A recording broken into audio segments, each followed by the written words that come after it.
નમસ્કાર મુન્દ્રાની તમામ જનતાને. અત્યારે ચૂંટણીનું પરિણામ આવી ચૂક્યું છે અને એ ચૂંટણીનું પરિણામ અમારા માટે થોડુંક નિરાશાજનક પણ છે. જો કદાચ હજુ પણ વધારે મહેનત કરી હોત તો મુન્દ્રાની તાલુકા પંચાયત 100% અમારી બની જાત એવું આ પરિણામ ઉપરથી જણાય છે. પરંતુ છેલ્લા કેટલાક સમયથી સંગઠનની જ્યારે મને જવાબદારી મળી એ જવાબદારી પણ થોડીક મોડી મળી. સંગઠન ઊભું કરતાં કરતાં ને થોડો ટાઈમ એમાં પણ ગયો અને ત્યારબાદ ચૂંટણી જાહેર થઈ જતાં ઉમેદવારોની પસંદગી પ્રક્રિયા પણ ખૂબ જ ટૂંકા ગાળાની અંદર કરવાની હતી અને એ ટૂંકા ગાળા દરમિયાન જે કંઈ પણ અમારી પાસે સંગઠન હતું એ સંગઠન મારફતે અમે લોકોએ ઉમેદવારની ગોઠવણી કરી અને લગભગ મોટા ભાગના ઉમેદવારો બધા સક્ષમ અને સારા હતા. એમના ચહેરા પણ ખૂબ જ પોઝિટિવ હતા બધાના અને એના થકી જ આ પરિણામ સુધી અમે પહોંચી શક્યા. પરંતુ ક્યાંક ને ક્યાંક અમારી ખામીઓ હશે, ક્યાંક ઉમેદવારોની ક્યાંક ખામી હશે. એ ખામીના કારણે અમારી જે પરંપરાગત સીટો હતી એ અમારે ગુમાવવી પડી અને એમાંય ખાસ કરીને લુણી સીટ, પછી રામાણિયા સીટ અને દેસલપર સીટમાં એ અમે કબૂલ કરીએ છીએ કે અમે જો હજુ થોડો સમય આપ્યો હોત તો એ 100% એ સીટ અમે જીતી શક્યા હોત. ત્યાં કને થોડોક ભાગ બીએસપીએ પણ ભજવ્યો અને જે કોંગ્રેસના જે શ્યોર મતો હતા એ મતોમાંથી થોડુંક ગાબડું પડ્યું દેસલપરમાં અને એના કારણે જ અમે નજીવા અંતરથી એ સીટ હાર્યા. બીજી બાજુ છસરા સીટ જે આગળ તાલુકા પંચાયતમાં 1200 ઉપરની અમને જે માર પડી હતી એ ભીમાભાઈએ અત્યારે એ આખી સીટને પલટો ફેરવી નાખ્યો. એમણે ખૂબ મહેનત કરી અને ત્યાં કને એમની કમનસીબી કે ફક્ત 14-15 મતોથી હારી ગયા અને આ જ કારણે લુણી અને થોડુંક ગુંદાલામાં પણ અમને માર પડી. એના કારણે જિલ્લા પંચાયતની સીટ પણ અમને ખોવી પડી.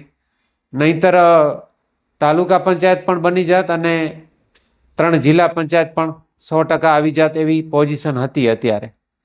પણ સંગઠન અમારે ઓચિતું બનાવવું પડ્યું અને સંગઠનની અંદર જે અમુક માણસો હતા જે વર્ષોથી કોંગ્રેસ સાથે જોડાયેલા છે અને કાયમ કોંગ્રેસને નુકસાન જ પહોંચાડતા આવ્યા છે એવા લોકોએ અત્યારે પણ કોંગ્રેસને નુકસાન પહોંચાડ્યું અને એના થકી અમે લોકોએ આ તાલુકા પંચાયત ગુમાવી છે.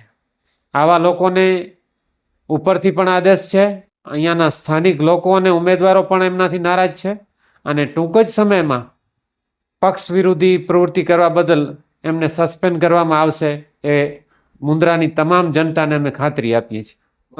અત્યારે મુન્દ્રાનું જે ચિત્ર છે એ ચિત્રની અંદર કુલ 18 સીટોમાંથી 8 સીટો ભારતીય રાષ્ટ્રીય કોંગ્રેસે જીતી છે અને એમાંની અનેક સીટો એવી છે કે જેમાં ખૂબ ઊંચી લીડ અમને મળી છે અને બાકી રહી જિલ્લા પંચાયતની 4 સીટોમાંથી 2 સીટો ઉપર ભારતીય રાષ્ટ્રીય કોંગ્રેસ વિજેતા બની છે. જ્યારે ભાજપની જે નીતિ રીતિ છે એનાથી આપ બધા વાકેફ છો.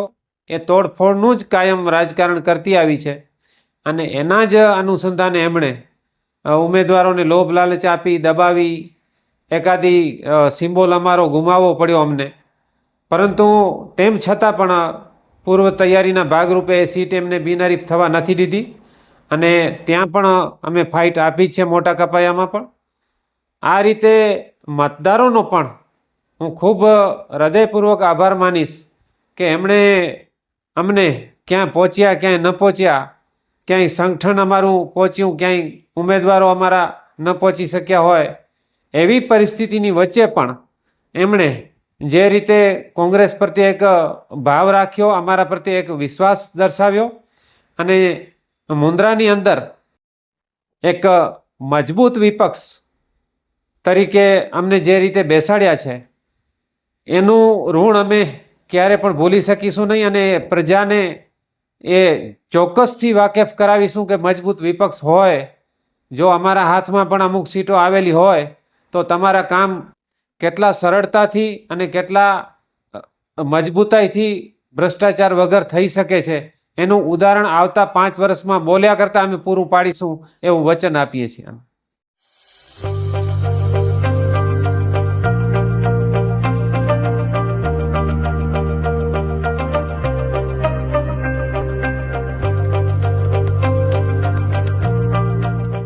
रफ्तार का जुनून, स्टाइल का तूफान, आपकी मनपसंद टीवीएस बाइक अब मुंद्रा कच्छ में युवा टीवीएस शोरूम पर। शानदार ऑफर्स और आसान फाइनेंस का मौका न चूकें। अभी कॉल करें 9998812998 या 9724518848।